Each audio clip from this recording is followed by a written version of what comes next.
Hello my friends, Raju class history की solution में आप सभी का स्वागत है। प्रीवियस वीडियो में हमने बताया था प्रवर्तक दूरदर्शक के बारे में, उसका व्यंजक बताया था। तो चलिए आज पढ़ना है हम लोग को प्रवर्तक दूरदर्शक। लेकिन प्रवर्तक दूरदर्शक पढ़ने से पहले एक छोटा सा टॉपिक हम लोग को कर लेना है। उस टॉपिक का नाम है एब्रेशन, उसका नाम है विपतन, क्योंकि विपतन बहुत इंपॉर्टेंट है, इसमें आता है। तो चलिए मैं स्टार्ट करता हूँ। विपतन, विपतन, एब्रेशन।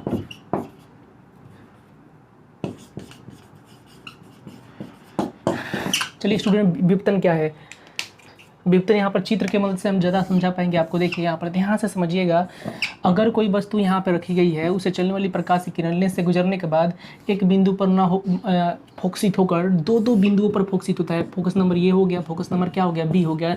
तो आप ध्यान से देखिए, आपने तो ऐसा ही पढ़ा है कि किसी लेंस से जब कोई किरण जाती है तो केवल एक ही बिंदु पर क्या होती है बोलिए तो फोकसित होती है। इधर से भी जाएंगे तो एक ही बिंदु पर क्या होती है बोलिए तो फोकसित होती है। लेकिन यहाँ पर देखिए, अगर कोई प्रकाश की किरण लेंस से गुजरती है तो एक बिंदु पर फोकसित न होकर दो बिंदुओं पर क्या होती है, फोकसित होती है। इस घटना को बोलते हैं विपतन। इससे क्या होता है, वस्तु का प्रतिबिंब साफ साफ नहीं बनता है। तो ये एक प्रकार का दोष है लेंस का, ठीक है। तो चलिए आगे बढ़ते हैं और इसी के बारे में स्टडी करते हैं कि विपतन वास्तव में है क्या। तो आप समझ के विपतन वास्तव में है क्या। विपतन कारण वस्तु की से आने वाली प्रकाश की किरणों का लेंस से गुजरने के बाद फोकस दूरी क्या होता है, भिन्न भिन्न हो जाता है। भिन्न भिन्न दूरी पर फोकस दूरी फोकसित होने के कारण प्रतिबिंब एक जगह पर नहीं बनता है। कुछ यहाँ पर प्रतिबिंब बनता है, कुछ यहाँ पर प्रतिबिंब बनता है, और प्रतिबिंब ब्लर हो जाता है, धुंधला हो जाता है। उम्मीद करती है बात समझ में आ गया होगा। तो चलिए हम लोग सबसे पहले स्टडी करते हैं, अध्ययन करते हैं कि विपतन कितने प्रकार के होते हैं। तो विपतन दो प्रकार के होते हैं। विपतन दो प्रकार के होते हैं, दोनों कौन कौन होते हैं? तो चलिए, फर्स्ट विपतन जो होता है उसको बोलते हैं गोलीय विपतन, गोलीय विपतन।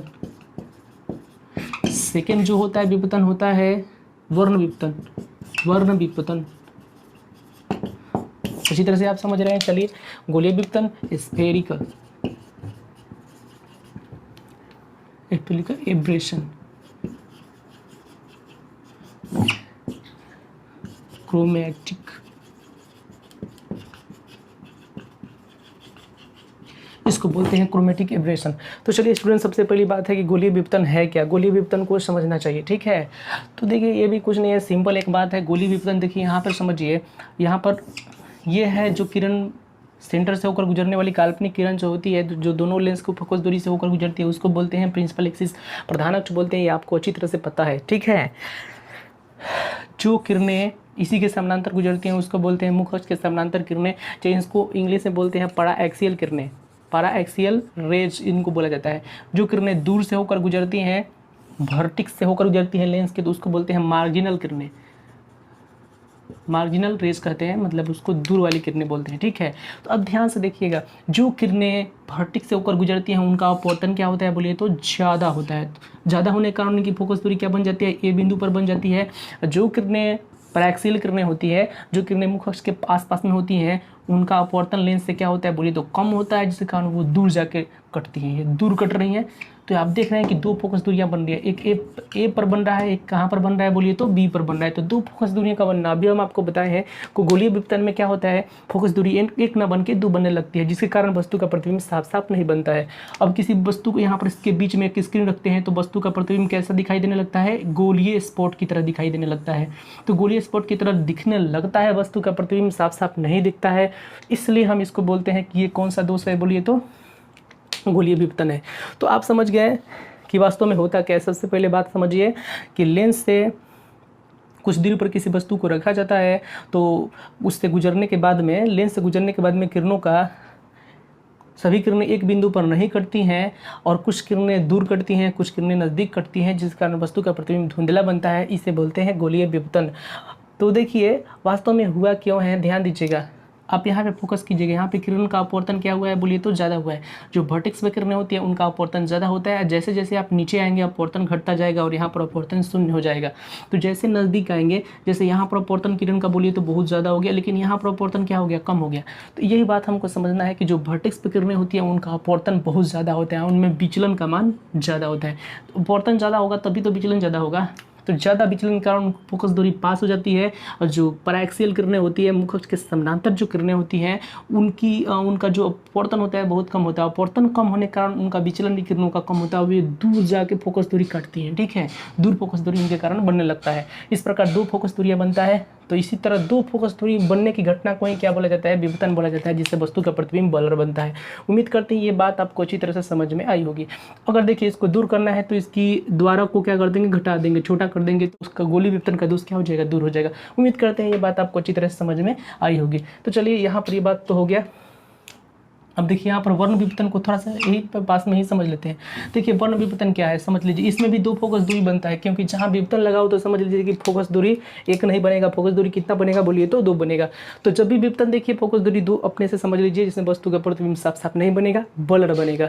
तो आइए देखिए यहाँ पर देखते हैं। जब सूर्य के प्रकाश की लाइट, व्हाइट लाइट यहाँ से गुजारते हैं तो यहाँ पर देखिए क्या होता है, किरणें यहाँ पर भी दूर कोई करती हैं किरणें, कोई पास करती हैं। यहाँ पर भी देखने पर आपको स्पष्ट होगा किरणें दूर और पास क्यों कट रही हैं। तो इसका कारण देखिए क्या है, तरंग दैर्ध्य में अंतर के कारण जिन किरणों का तरंग दैर्ध्य ज़्यादा होता है वो दूर करती हैं, जिन किरणों का तरंग दैर्ध्य कम होता है वो पास करती हैं। जिन किरणों का तरंग दैर्ध्य ज़्यादा होता है उनके लिए ये मतलब पतला लेंस का ये मार्ग लगता है, और जिनका तरंग दैर्ध्य कम होता है उनके लिए यही मतलब पाथ क्या लगता है, मोटा लगता है, तो बहुत ज़्यादा मुड़ जाती है। क्योंकि मैं बोल रहा हूँ क्योंकि ये व्हाइट लाइट है। व्हाइट लाइट में अच्छी तरह से जानते हैं कि कितने वर्ण होते हैं बोलिए तो 7 वर्ण होते हैं, बैजानिया, पिनाला, विबजी और अब जानते हैं। तो देखिए जो दूर किरणें करती है उसको रेड बोलते हैं, रेड रंग की क्या है फोकस दूरी है, जो पास करती है वो वायलेट रंग की फोकस दूरी है। ऐसा क्यों हुआ कि रेड वाला दूर कटा और वायलेट वाला पास में कटा और बाकी किरणें इसके बीच में करती हैं। इसका कारण क्या है, देखिए सिंपल एक कारण है, हम लेंस मेकर फॉर्मूला से जानते हैं 1/f = स्टूडेंट क्या जानते हैं बोलिए तो μ-1 1/r1 - 1/r2। अच्छी तरह से हमको यकीन है कि आपको यह पता होगा, अर्थात 1/f प्रोपोर्शनल टू μ-1 है। μ-1 मतलब म्यू ही समझ लीजिए, ठीक है। तो म्यू = 1/μ करेंगे तो क्या हो जाएगा, f हो जाएगा। क्वेश्चन नंबर क्या हो गया बोलिए तो फर्स्ट हो गया, 1/f = म्यू, तो 1/μ = क्या हो गया, f। आप ऑलरेडी ये बात अच्छी तरह से जानते हैं। देखिए नाउ यहाँ पर देखिएगा, म्यू = c/v आप अच्छी तरह से जानते हैं, और c हो गया कांस्टेंट, v = n लैम्डा होता है, अच्छी तरह से आप जानते हैं। तो म्यू प्रोपोर्शनलिटी यहाँ पर लगा दीजिएगा, तो 1 क्या हो जाएगा बोलिए तो लैम्डा हो जाएगा। तो 1 अगर म्यू यहाँ पर भी लिया जाए तो लैम्डा क्या चला जाएगा, ऊपर चला जाएगा। इक्वेशन नंबर क्या है बोलिए तो ये एक के बाद क्या हो गया, 2 हो गया। तो 1/μ = लैम्डा आ गया, और 1/μ = f आ गया। इसलिए आप कह सकते हैं कि f समानुपाती क्या है बोलिए तो लैम्डा है। मतलब ये आप बोल सकते हैं कि जिस किरण का तरंग दैर्ध्य अधिक होता है उसकी फोकस दूरी भी क्या होती है, अधिक होती है। इसलिए रेड रंग का तरंग दैर्ध्य सबसे अधिक होता है, कोई भी जानता है, इसलिए इसकी फोकस दूरी ज़्यादा होती है। और बैंगनी रंग का तरंग दैर्ध्य सबसे कम होता है, इसलिए उस किरण की फोकस दूरी सबसे कम हो जाती है। और बाकी की जो किरणें हैं व्हाइट लाइट की सब यहाँ पर कटती हैं, तो कोई यहाँ पर कटता है, कोई यहाँ पर कटता है, कोई यहाँ पर कटता है। तो इस प्रकार वर्ण के कारण भिन्न भिन्न फोकस दूरियों के होने के कारण वर्ण विवर्तन बोला जाता है। तो स्पेशली आप समझ लिए कि विवर्तन क्या है। विवर्तन का मतलब ये होता है कि प्रतिबिंब को प्रिंसिपल एक्सिस पर भिन्न भिन्न बिंदुओं पर क्या होना, बनना।